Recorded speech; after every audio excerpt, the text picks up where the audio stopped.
Oh, I'm sorry. I'm Al Stolber, I'm the mayor. Matt, introduce yourself. Matt, our trustee. Carl Bullock, trustee. Rick Nelson, deputy mayor. Jill Coombs, treasurer. Lori Aiken, clerk. Okay, Mr. Troy. My name is John Troy. I'm the county legislature. I'm kind of the flag bearer, I guess, for the county for the Ash for Trash deal. I was the chairman of the solid waste committee last term. I'm the vice chair this term, and I'm kind of the designated speaker, I guess, for the group. My background is I actually taught at McGraw High School. I had some people in class a while ago. I'm not a politician. I consider myself an educator. I also consider myself an environmentalist. I voted against the two proposals about 3 years ago when there was a proposal to take ash from outside the county. I voted no on taking it from outside. I voted no on taking it from the 7 contiguous counties. I also, when there was a seeker on that and the seeker didn't pass the legislature, there was a lawsuit filed. I signed an affidavit in support of the lawsuit against the county, and actually I was put up on an ethics violation which I had to defend myself on. So I consider myself an environmentalist. I think I'm very friendly to the environment. I didn't want to see trash coming in from other counties. I don't think the current practice at the county is good, or at the landfill is good for the county right now. You people know there's bags and stuff going around, and you know, and on windy days, the leachate that comes off there is really hard to deal with. We had a spill. There's so much of it in December. It's hard to treat at the plant. There's the wastewater treatment plant. Sometimes I've had to bring it back. They haven't been able to treat it, and we had to try and find out what's in there. The current practice is no good. It really is not. And if we don't go to the ash for trash deal, the county is under such financial stress that we're going to have to go to something else. And that something else can only be flow control or taking trash in from outside the county. That's the only possibilities. Either one of those is not a good possibility, and I really wouldn't want to see that happen to the community. In either case, we're going to get more truck traffic, and it will come through McGraw. If we're taking trash or flow control, it's going to just be more trash into the landfill, more leachate, more stuff going around. It isn't a good situation. And we are lucky enough to get this ash for trash deal from Onondaga County. All of our trash is going to go up there, it's going to be burned for energy, and we're going to get the ash coming back down. For the people of the community, it's going to be no different in terms of bringing their stuff up. They're going to drop it off. They'll a little bit easier because they'll drop it at a transfer station. We're not going to have to raise the tipping fees at all, whereas we would under other circumstances. It'll still be $60 a ton. And the ash we're getting back from Onondaga County, you hear all kinds of things about ash is bad, ash is awful. It's the same thing as saying all lawyers are crooked. You know, there's good ash and there's bad ash. There's some facilities, all plants do their ash differently. Their operations are different. And there's some that have high levels of mercury, but fortunately the one that we are talking about, the one from Onondaga County, it is tested twice a year by the DEC. It is tested once a year by the Onondaga County Board of Health. For 20 years, it has not failed the test. It has not come close to failing the test. It's been certified as safe to put into a landfill. Not only safe to put into a landfill, but safe for daily cover, which is a higher level of certification for safety. The ash will be coming down and put into the landfill. We've had some trouble. We've had some questions about the weight. Ash is only required by the DEC for a single liner in the cell. We currently have a double liner in the cell. That's required for all trash. So the ash will be put down into the cell with a double liner. I can't 100% guarantee that it'll never leak. You know, we could have a major earthquake or something, but the chance is very, very unlikely of that happening. The leachate is going to be a lot less. It's very consistent. It's going to be very easy to treat at the plant. There's no methane coming off of the ash, and it's, you know, I can't guarantee 100% safety, but I will tell you it is much, much better than the current practice, or what we have to go through if the ash for trash deal does not fall through, does not come through. Sorry. And I guess that's okay. Thank you. Thank you. I do have summary handouts if you'd like those.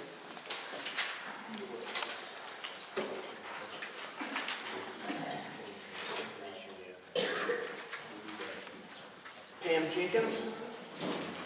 6 months ago, when I learned of this scheme to fill the sole source aquifer region of our landfill with ash, I thought, well, that's really different because as a community, we never discussed this before. And then I learned that this was the entire process that was designed to cause there to be an ash dump. The entire process was designed to exclude the public in both counties. In fact, most public officials have been excluded from the process also. I just got a letter from the chair of the Onondaga Legislature requesting an actual scoping document and an extension of the scoping period.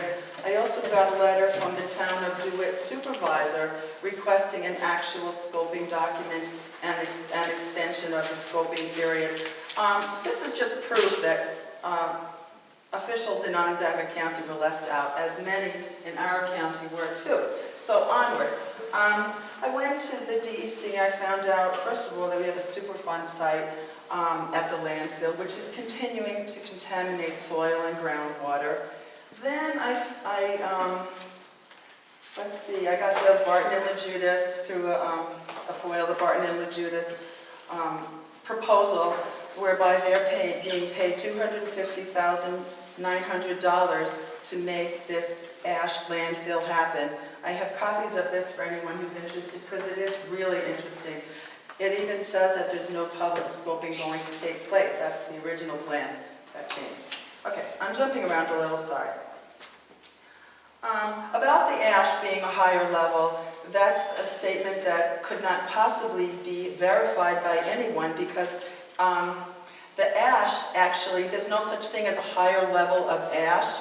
Some ash is allowed to be taken into landfills as bud, but it's not a higher level ash. In fact, there have been no tests that tell us exactly what is in the ash. The test that was done is called TCLP, and it's a test that tells us what leaches out of the ash after it's been mixed with water and lime, and then a little bit of weak acid is added. It does not tell you what's in the ash, sitting right in the ash. So to say, don't worry about it, there's nothing in the ash, that's not true.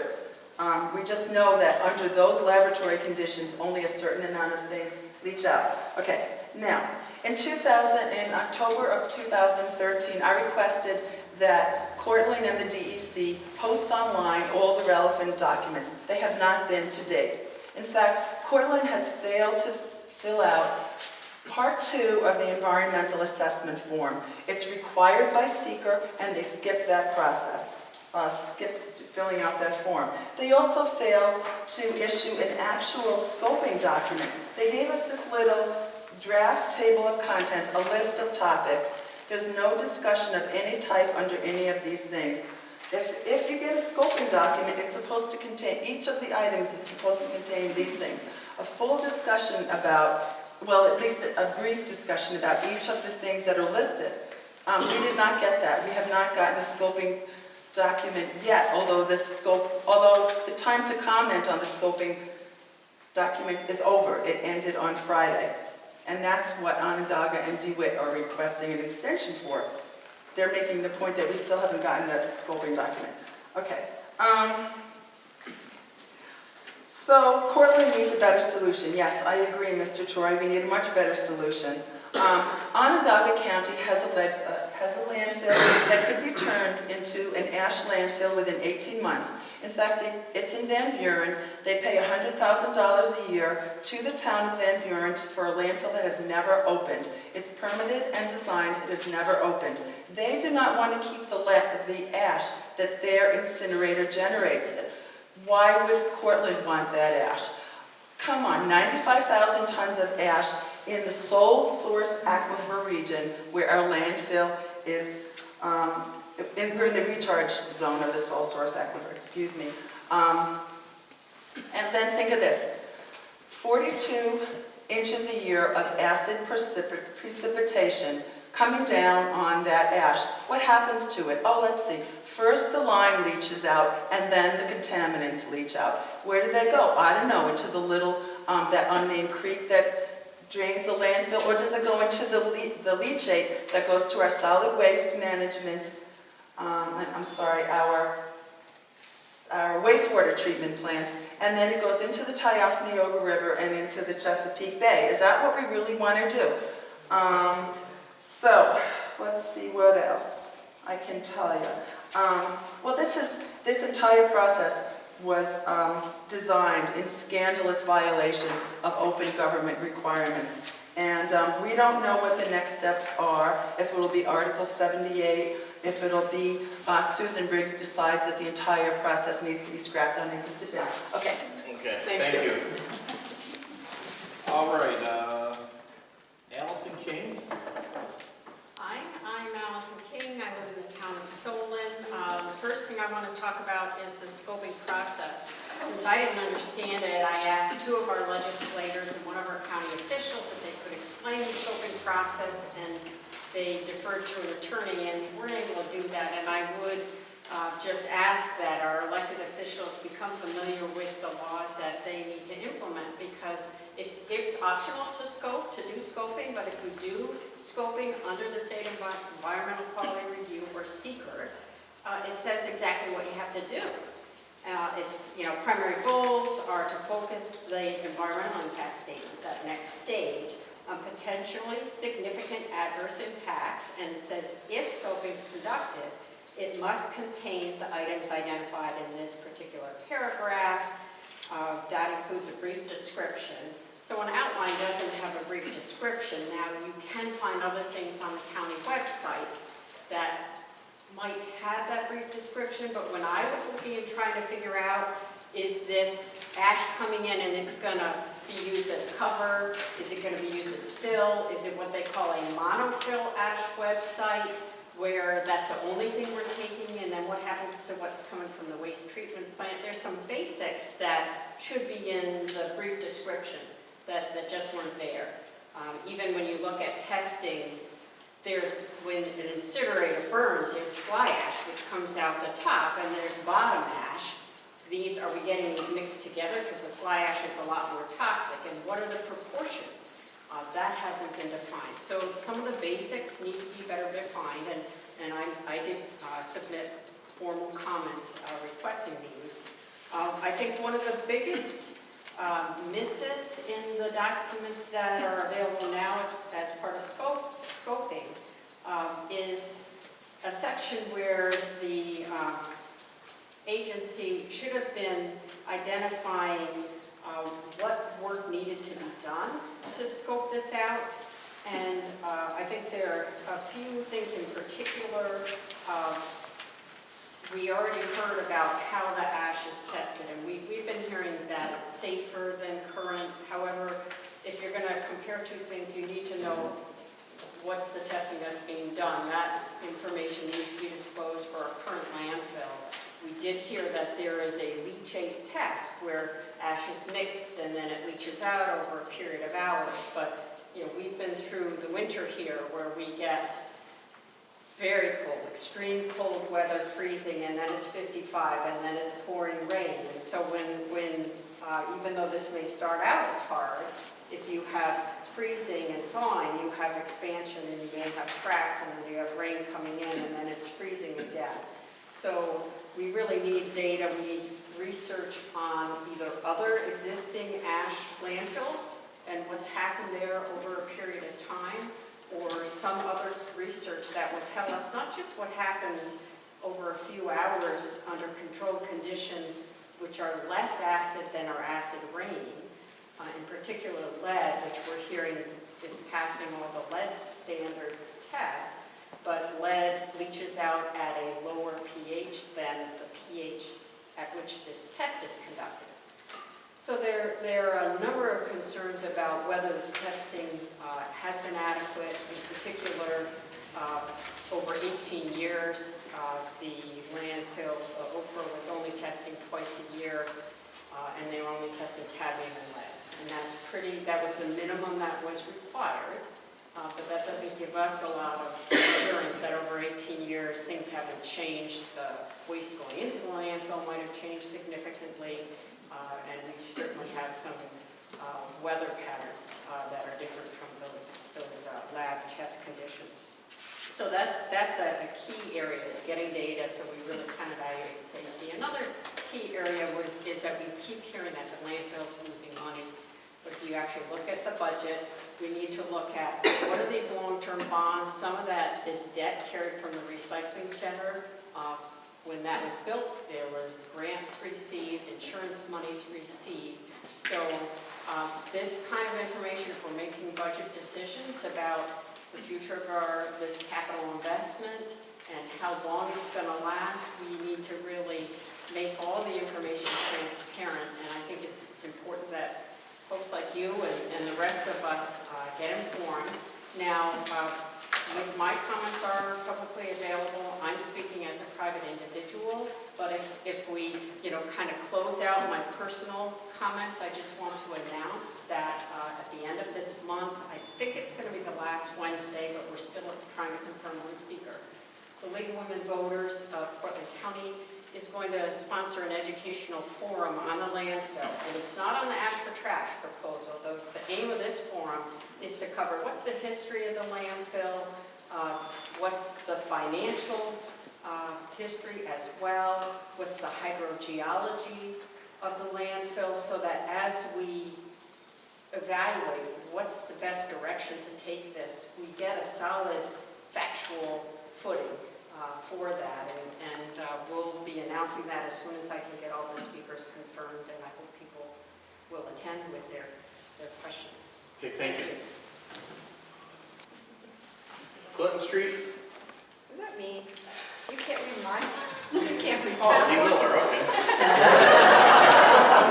was going to be a doctor. See, I could I was going to be a doctor Look at before I became a lawyer now. Now, before you start timing me, I got to give a little preamble and say that I'm the village attorney, but I'm not speaking right now as a village attorney, which is why I'm sitting out here. Just hang on. I'm just speaking as a citizen, okay? Got 6:23 again? Your time really doesn't matter, it's my time. All right, I have a couple statements. I think a lot of the frustration that we have as citizens are because we hear our legislators make conclusory statements, and yet we can't, there's never an opportunity to have a question and answer and open debate. The first kind of statement that we kept hearing be made was, well, we need to do something because we have a financial situation. We're losing money at the landfill. I challenged that, just for starters, because in 2006, the minutes of the legislature said that we were making a $600,000 profit on the landfill, and 4 years later they announced we're losing $400,000. That's $1 million discrepancy. Let's call for a state audit. Let's find out first why we've got $1 million discrepancy. How come not a single one of the legislators stops to answer that basic question before we even move on to question number 2? The second thing is, lately I've been hearing the statement that, well, it's a lot safer than trash.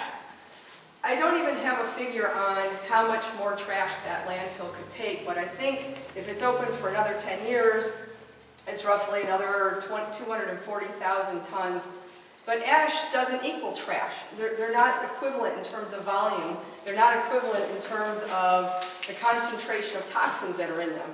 So let's talk equivalence. A ton of trash equals about a quarter, am I just getting this wrong? So in other words, ash is 4 times the amount of trash. So if we really want to make an equivalent, we ought to figure out how much trash we're talking about that the landfill could actually take and divide that by 4 for the ash. I don't want to take 2 million tons of ash. That's way more than the amount of trash that we would be taking for the same amount.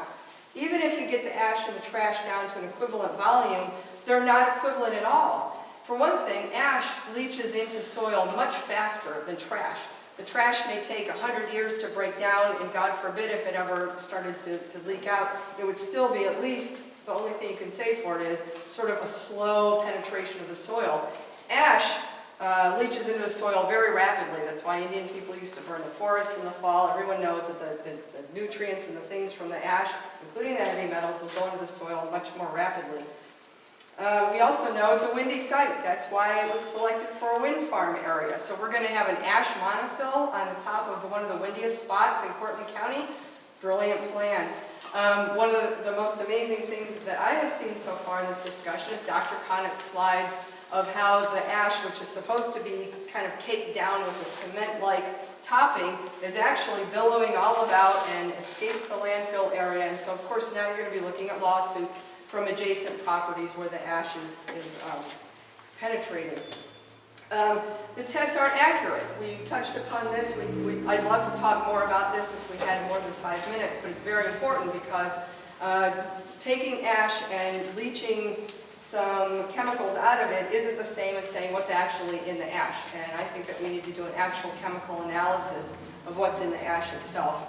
Even if you had an equivalent of trash and ash, you still have dioxins and furans that are in the ash that aren't going to be in the trash because it's been created by the incineration process itself. So I utterly and completely repudiate the statement that the ash is safer than trash, and I challenge it as a conclusory remark, and I'd like to actually have a debate about that. I don't believe it, and it would have to be proven, and I would like to have it proven. The third topic is, can we be in control? Well, we've got a double-line cell at the Pine Tree site, and that's already leaking. So we've already got a leaking cell at the landfill. And now we're being told that, oh, you need to trust this process because we have double-line cells and it's going to be fine. We also know now, big surprise to everybody, including the DEC, that we've been illegally taking in bud waste. It was never approved by the DEC, it was never authorized by the county, and we have a county law against bringing in out-of-county waste, and yet it happened. We can't even control what goes on at the landfill now. So I think that we need to take a good hard look at what we're doing. Finally, seeker isn't yet done. I maintain that it's not actually legal for the legislative members to be going around right now promoting the ash project before they even so much as completed seeker. They were promoting it before they even started seeker. The whole point of seeker was, and it's embarrassing to me that the state ever had to pass seeker, was to say, look at what the consequences are before you promote an action. They don't even know yet what the consequences are. Mr. Troy just stood here and said that if we don't do the ash deal, there's two alternatives. Of course there's a lot more than two alternatives. So evidently you need to have seeker. You need to have seeker completed, and I think that we need to know what the seeker is going to say and know what our alternatives are going to be and know whether this is a safe project before we come out here and put it forward as though the legislature has backed this project already, and it hasn't. The final thing I have to say, oh, I don't have any time. I just ran out of time, didn't I? Thank you very much. You're welcome. Let me just say that if anyone wants to hear about the history of the landfill, I have it and I'd love to share it. Thank you. Yes, sir. Too late. Stand up and state your name. Todd Miller. I also want to take issue with the testing of the ash. The ash was tested with this leachate analysis 18 years ago, where all the hazardous chemicals were tested in the test. And 2 cadmium lead were close to not passing, but all the other elements were given a waiver, so they did not have to test them again. And for 18 years, mercury was not tested, arsenic was not tested in this leachate test, and only cadmium lead was tested twice a year. So when he says it was thoroughly tested and safe, it's a leap of faith, because all it is, from 18 years ago, those things passed, but haven't been analyzed since then, maybe to this year. So we don't know for 18 years if those other elements were safe or not. So it's not been, and that's the wet portion, leaches out for acetic acid, which is pH 5, and the ash is pH about 13, 12. And the test is run when they add a small amount of leachate to it at a pH of leachate of about 10, 11, 12, which is where its lead and cadmium is very insoluble and won't come out of the ash very well. However, what makes it possible that it is that high pH is they add lime to the ash. pH is not that, ash doesn't have a pH that high by itself. It's the lime that's added to the ash that gives it that 12 And when you add acetic acid, it only brings it down to 1110. However, when that line dissolves over time with rainwater, it's going to leach out calcium carbonate, all of this is limestone. That pH of the ash over time is going to drop, and it's going to get down to 8 and 7, which lead and cadmium and others are much more soluble, and they're going to flunk the test in the long term. And also ash, the fly ash part that's added to the bottom ash, the fly ash is a very fine grain. Think of it as coffee grounds.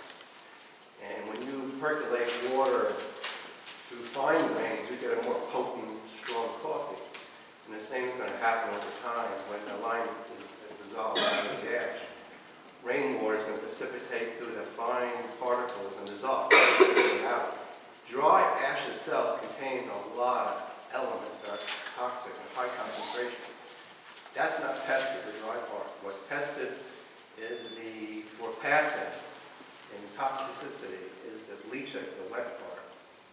So over time, that dry part is going to be more susceptible to dissolving because pH is going to drop when rainwater dissolves the lime. And those toxic elements will come out of the ash long term. We just don't know exactly when. So for a short-term solution, it may work out fine. The leachate may have low levels of elements, but over time, maybe a couple of decades, as that lime is all out of there, we're going to be in a different situation. Who's going to be around responsible when those elements get high concentration? And I guess that's all I want to say on the testing. So I just want to say, I know I had some more to say, but that's it. Thank you. Is there anyone else? Hi, I'm Lesa Williams, and first of all, I would like to thank all of you for holding this meeting. It is very important to allow the public to speak on this. Now let's address the ash for trash plan. What do we really know about it? The public has been left in the dark. It was in the works for 1 year and nobody knew, not even the majority of the legislature. They found out just days before the conference held in Syracuse, where Mike Park signed a contract of good faith with Onondaga.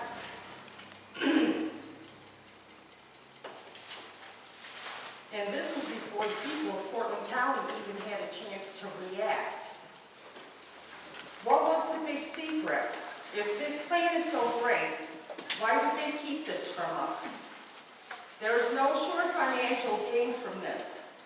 If the garbage haulers leave Cortland County, they will be losing the $60 a ton in receiving the ash for only $20 or $22 a ton.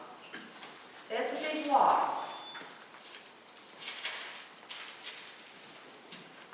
I feel our legislators are only trying to push the small haulers away from Cortland County, and that may happen. So I believe that they need to start fixing our landfill by separating it from the highway department. The landfill was doing fine before they combined it. They need to stop taking the reserve fund to finance the county. They have shown no proof of any loss at the landfill. It's just not making enough money for them to take and use anymore. A transfer station is expensive to run. We do not need to become a transfer station. What we need is to make our landfill last as long as we possibly can. We can make it last about 30 years with better recycling by chipping our tires and construction materials for the daily cover instead of the shale. And we could also be capturing the methane gas and selling it. They need to be looking at the future along with the present. Let's not sell Cortland County out to Okra. We will pay for it in the long run. We need to insist that they look at all the options, including flow control, gasification, recycling, and follow Virgil by selling the good reusable items that could be taken from the landfill and sold. There are other ways of increasing revenue without jumping into something this big, without knowing all the serious answers. So this is my final here. What I do know is the only thing that we are getting out of this is a mountain of ash on top of a mountain overlooking McGraw. So I have two questions. Onondaga County does not want their ash, so why should Cortland County take it? What's wrong with this picture? Thank you. Thank you. Is there anyone else? Well then, we're gonna close this informational meeting. Thank you all for coming. If you'd like to stay, in 5 minutes, we're gonna start our regular board meeting.